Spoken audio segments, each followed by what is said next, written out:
O senhor falou da criação do novo partido, que agora vai ser uma missão, né? Em que fase de tramitação está a criação dessa nova legenda? Quando ela deve ser lançada? Vocês vão ter candidato à presidência da República? Está em fase final. Em 20 dias ele deve ser homologado, formalizado. Não houve nenhum pedido de impugnação, porque teve vários, né? O Intercept, o PSOL, falaram, não, porque vocês fraudaram assinaturas, coletaram de maneira fraudulenta. Todos eles falaram, nenhum deles apresentaram nenhuma impugnação. Qualquer cidadão poderia ter ido lá e questionar, olha, a assinatura foi fraudulenta, vocês coletaram de uma maneira ilegal. Nenhum deles fez isso, só falaram, mas aí na hora do vamos ver, eles não fizeram, porque se fizessem a gente ia atrás deles para pedir a prisão deles por denunciação caluniosa. A própria Procuradoria-Geral Eleitoral colocou, olha, está irretocável a coleta de assinaturas, o estatuto tem 2 pontos ali que precisam ser corrigidos, mas também não tem nenhum problema de validade, o tribunal pode homologar. Então, em 20 dias deve ser homologado, mesmo porque não há nenhum argumento contrário, nem por parte da população, nem por parte da Procuradoria Eleitoral. Então, em 20 dias deve ser homologado e nós teremos, sim, um candidato à presidência da República chamado Renan Antônio Ferreira dos Santos, que é um dos fundadores do Movimento Brasil Livre, junto comigo, e fundador do Partido Missão, presidente do Partido Missão. E o vice? Não temos ainda. Vai ser também do Missão? Muito provavelmente, perdão. E agora, o partido do senhor, União Brasil, está uma guerra mesmo, de fato, e o senhor sai quando? Eu saio quanto antes. Acho que o mais breve que eu vou poder sair sem perder o mandato deve ser em abril, na janela partidária, ou março, na janela partidária. O partido União Brasil é mais um partido genérico que existe no Brasil, né? Porque nós temos 59 deputados. Desses 59 deputados, 30 são governistas e sempre votam com o governo. Outros 5 ali são swing votes ali. Às vezes votam, às vezes não votam. E tem lá eu, Rosângela Moro, Mendonça Filho, Paulo Avelino, meia dúzia, Alfredo Gaspar, meia dúzia de deputados que são de oposição. Então, um partido que tem ministro de Estado, que tem gente da base, tem gente que não é nada, e tem gente que é de oposição, não acredita em nada, não tem programa nenhum. Literalmente partido. Exatamente. Porque o partido, na realidade, era para ser uma parte da sociedade, né? Só que o nosso partido é uma parte dentro do próprio partido. Mas não só ele, não só a União. Assim é o PP, assim é o Republicanos, assim é boa parte do PL. São partidos que não têm programa, são partidos que não têm ideologia, são partidos que não têm coerência, são partidos que não têm o que defender. Então, é um ajuntamento de pessoas para disputar a eleição, mas que não tem nenhuma coesão, coerência, lealdade ou princípio entre si. Por isso que, graças a Deus, eu estou saindo, porque eu quero fazer parte de um projeto, de fato. Acha que o comando fica desmoralizado com essa história de pedir os ministros para saírem do governo Lula e ficar aquela novela de ministro sai, ministro não sai? Com certeza. Assim, é muito desmoralizante você ter presidente de partido que diz, olha, nós não estamos mais no governo, efeito imediato, todo mundo que é filiado tem que sair, ou se for comandante de diretório, vai perder o diretório. Aí o ministro nem sai, nem perde o diretório. Fala, bom, então sua palavra não vale nada, você não tem autoridade nenhuma. Agora, deputado, nós estamos nos aproximando das eleições, um cenário nacional ainda muito indefinido, com o presidente Lula provavelmente candidato à reeleição, Bolsonaro sem poder concorrer, Tarcísio de Freitas não sabe se concorre ou não concorre, com outros governadores correndo por fora. O que o senhor enxerga hoje quando o senhor olha para 2026? Quem, na avaliação do senhor, certamente será candidato? Além do Renan. Só o Renan Santos. Certamente, só garanto o Renan Santos. Nenhum dos outros candidatos eu garanto. Não garanto o Lula, tá? E eu tenho uma posição bem minoritária, hoje descredenciada, descredibilizada, de que o Lula não será candidato. Eu acho que ele não vai correr o risco de disputar a eleição e perder. Acho que o governo Lula só vai ter... Acho não, né? Isso é uma análise objetiva do orçamento público e da composição do PIB. A economia só terá notícias ruins daqui até a eleição.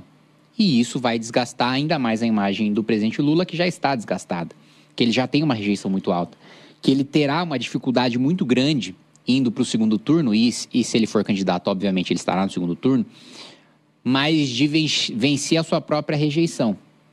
Porque a rejeição do Lula só empata com a rejeição do Bolsonaro, e Bolsonaro não será candidato. Então, qualquer um que for para o segundo turno contra o Lula sai numa vantagem muito grande e com uma dificuldade do PT muito grande de se sustentar. Só o fato do Lula manter em seu ministério partidos que já declaradamente, um ano antes da eleição, já dizem que não estarão com ele, já é na política cheiro de sangue. Como é que eu tenho um ministro do PP e eu não tenho a garantia de que o PP vai me apoiar. Sou presidente da República, tenho um ministro desse partido na minha esplanada, esse partido não vai me apoiar. Como é que tem ministro do União e o União não vai me apoiar? Como é que tem ministro do PSD e o PSD não vai me apoiar? Como é que tem ministro do MDB e o MDB não vai me apoiar? Então, peraí, que composição de governo é essa? Tá tão frágil que ele se vê obrigado, ao mesmo tempo por falta de habilidade política, segundo pela falta de popularidade do governo, que faz com que seja mais caro ser da base quando você não acredita por convicção em ser da base, que é o caso do Centrão, que ele se vê obrigado a manter esses ministros. Então, eu pessoalmente acho que para não correr o risco de fechar sua biografia com uma derrota, e eu acho que o Lula tem uma preocupação com o fechamento do seu ciclo histórico, ele não vai disputar as eleições. Do lado da direita, Tarcísio não tem coragem de fazer frente, nem 10% que seja, a Jair Bolsonaro. Então, ele só sairia candidato com 100% de garantia de que ele tem apoio do Bolsonaro. Mas aí o Eduardo bate nele, ele recua, o Carlos bate nele, ele recua e no final das contas não tem coragem de disputar a eleição. Caiado, do partido do senhor. Eu acho que o Caiado, ele tem a convicção de ir até o final, com ou sem o apoio do Bolsonaro. E esse mérito eu tenho que dar pro Caiado. Ele tem a coragem de disputar a eleição, independentemente de ter ou não ter padrinho político. Apesar de, obviamente, estar disputando o apoio do Bolsonaro. Ciro Nogueira, da federação do senhor, que é do PP. Não, o Ciro não disputa a eleição para presidente, porque ele não tem voto. Quer ser o vice? Agora, eu não tenho a menor dúvida de que ele vai se articular para ser o eventual vice do Tarcísio, se ele for candidato. Agora, o Caiado, acho que ele vai ter dificuldades internas dentro do próprio partido de conseguir essa legenda. Porque agora, o partido é uma federação, do PP com a União. Dentro da União, eu acredito que ele já teria dificuldades, junto ao Rueda, de se viabilizar candidato. Com o Ciro Nogueira, que abertamente não quer o Caiado candidato, que quer apoiar o Tarcísio, a dificuldade dele é ainda maior. Eu acho que não é baixa a probabilidade do Caiado sair de um partido e buscar um partido menor. Como, por exemplo, qual? Não sei. PRD, Solidariedade, não sei. Algum partido menor, um Podemos, PSDB... que para ser candidato, porque eu acho que ele não... Primeiro que ele não quer exercer mais nenhum cargo, porque ele já foi tudo. Ele foi deputado, foi senador, foi governador. E eu acho também que ele está no intuito de... a last dance do Caiado. O fechamento do seu ciclo político é disputar a presidência da República, obviamente com o desejo de ganhar. E os PSDistas, Ratinho Júnior e Eduardo Leite? Eduardo Leite não tem a menor chance de ser candidato, todo mundo sabe disso. Agora, o Ratinho, ele é claramente o plano B em relação ao Tarcísio por parte dos partidos do Centrão. O problema é que ele é o plano B para os partidos do Centrão, mas não é o plano B do Bolsonaro. E aí, como é que eles vão resolver esse impasse? Porque eles precisam dessa composição, dessa grande coligação para serem competitivos. Mas, ao mesmo tempo, precisam do apoio do Bolsonaro para ser competitivo. Como é que concilia as duas coisas? Com o Bolsonaro sendo teimoso e difícil de lidar como ele é, e com o Centrão tendo seus interesses irredutíveis, como nós sabemos que temos.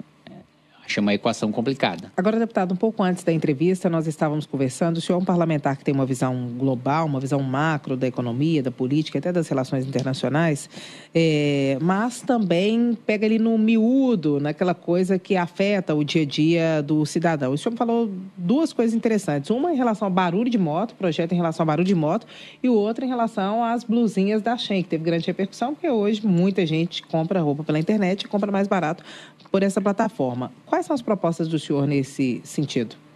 Olha, o primeiro ponto sobre escapamento de moto, né? Hoje já é uma infração administrativa você adulterar o escapamento para ele fazer mais barulho e você ficar enchendo o saco dos outros.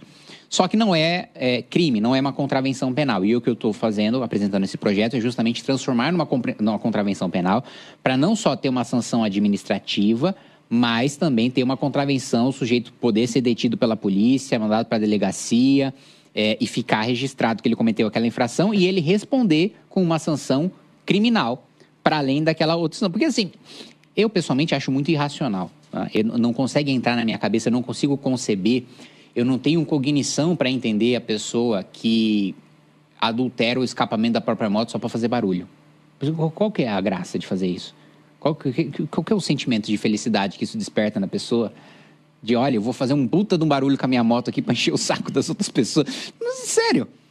Porque eu entendo a pessoa que tem uma moto esportiva que naturalmente faz barulho. E isso não é crime, não é infração, não é irregularidade, eu nem pretendo tornar, porque é uma moto esportiva, faz parte. Agora, o outro, um caso completamente diferente, é eu adulterar o escapamento da minha moto para fazer mais barulho. Pelo amor de Deus, gente. As pessoas querem trabalhar, as pessoas querem dormir, as pessoas querem ter paz. E é um projeto só para isso ou é dentro de outra proposta? Isso acha que tem pega? Eu acho que é uma proposta muito tranquila de ser aprovada. Eu não vejo grandes resistências em relação a isso. Não acho que... A não ser que que a gente caia por parte da esquerda naquele discurso preconceituoso e falacioso de que isso seria parte de cultura de periferia. Eu discordo veementemente disso. Porque, assim, uma das coisas que eu mais escuto reclamação quando vou para a periferia é de pancadão, né, de baile ilegal, atrapalhando o sono do trabalhador da periferia, e de barulho de escapamento de moto adulterado. Então, assim, tem nada de cultura de periferia. Gente de periferia odeia isso. Quer dormir, quer trabalhar, quer ter paz. E o outro ponto que você colocou em relação à taxa das blusinhas, eu tenho trabalhado e até... Eu acho que nós deveríamos começar uma campanha de Natal sem taxa das blusinhas. Tá chegando o Natal, tá chegando a época de fazer a compra para os nossos entes queridos. E os mais pobres estão taxados. E veja, foi uma medida tão burra por parte do governo que piorou a situação do governo. Deu prejuízo para os Correios que deixaram de fazer as entregas das compras internacionais. A arrecadação não compensou porque o aumento de tributação foi tamanho que fez 14 milhões de pessoas desistirem de comprar. Então não foi bom para o governo, não foi bom para o consumidor. Tanto que o próprio governo está revendo a sua posição agora. Ele pensou que fosse arrecadar horrores com isso, na ilusão de que as pessoas ainda fossem comprar. E veja como o discurso não se encaixa. Primeiro, que o governo disse que ia taxar os super ricos.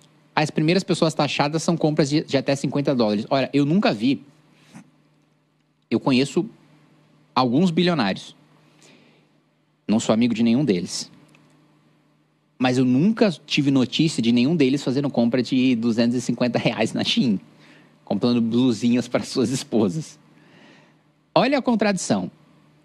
O bilionário ele tem condição de sair do país, mesmo quem é de classe média alta, tem condição de sair do país e tem uma isenção de $1.000 para trazer coisas. Eu mesmo, vou falar para você, eu comprei o meu PlayStation 4 no Japão e fiz uso da isenção de $1.000. Porque no Japão estava R$850, aqui estava R$2.500. Então, eu que tenho a condição de fazer uma viagem para o Japão, tenho uma isenção de $1.000. O mais pobre que quer comprar uma blusinha de até R$250, e muitas vezes o ticket médio é até menor, R$120, R$100, ele não pode. Então, peraí, eu quero taxar os mais ricos. Mas o mais rico que tem dinheiro tem uma isenção, né? Antes ele tinha uma isenção 20 vezes maior. Hoje ele tem isenção e o mais pobre não tem isenção nenhuma. E a sua proposta é?